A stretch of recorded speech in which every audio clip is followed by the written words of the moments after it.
welcome po sa programang Gabay ng Ate Mo at meron po tayong first sender. So, lagi na lang po natin siya sa pangalang Marlon.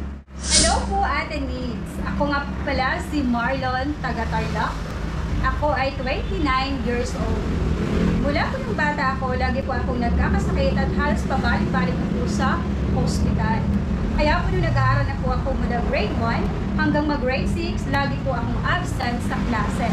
Kapag nakikipaglaro po ako sa mga pinsan ko, lagi po akong nahuhuli o di kaya natatalo dahil may asthma po ako. Kaya po wala po ako masyadong mga kaibigan, nag-iisa at lagi nasa sulok. Madalas umiiyak na lang ako sa sulok. Napakalungkot naman yung childhood ni Marlon. So, ayun guys, napakalungkot kasi grade 1 pa lang siya hanggang grade 6. Kumbaga yung childhood niya ay pabalik-balik na siya sa ospital dahil meron po siyang sakit at asthma. So, ang ginawa daw po niya ay lagi na lang po siyang sa sulok, umiiyak na lang kasi kumbaga hindi niya kaya makipagsabayan sa mga kaklase niya, kaibigan at mga pinsan. So, ayun, nakakalungkot naman ang buhay niya. So, Marlon, yan. So, ang sabi ko lang po sa'yo, sana at the age of, kasi grade 6 pa lang siya, diba? Grade 1 to grade 6. Sana yung high school life niya is maganda.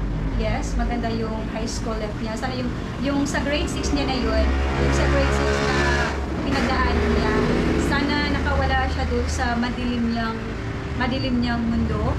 Yung nakakalungkot niyang mundo, hindi naman yung madilim, yung nakakalungkot niyang mundo kasi sabi niya, lagi daw siya nasa sulok, umiiyak na lang at kumbaga lagi daw siya nanguhuli sa school or natatalo sa mga kaklase niya, kaya parang meron siyang konting dismay sa sarili niya, So sana nung high school life mo, okay ka na doon, and sana nakawala ka na doon sa lungkot ng buhay mo nung grade 1 to grade 6 ka na. So sinabi niya kasi dito 1 to 6, so parang yun daw yung naranasan niya. Sana yung high school life niya, at yung college life niya, okay na yung nakawala na siya doon sa lungkot na nararanasan niya. So kayo guys, kung ano yung masasabi or ma-advise nyo kay Marlon, so mag-comment po kayo dyan sa ating comment section. At ayun, sana meron pong part 2, yan, episode 1, episode 2, episode 3, hanggang kumbaga nare-recover niya yung kanyang kalungkutan na yun.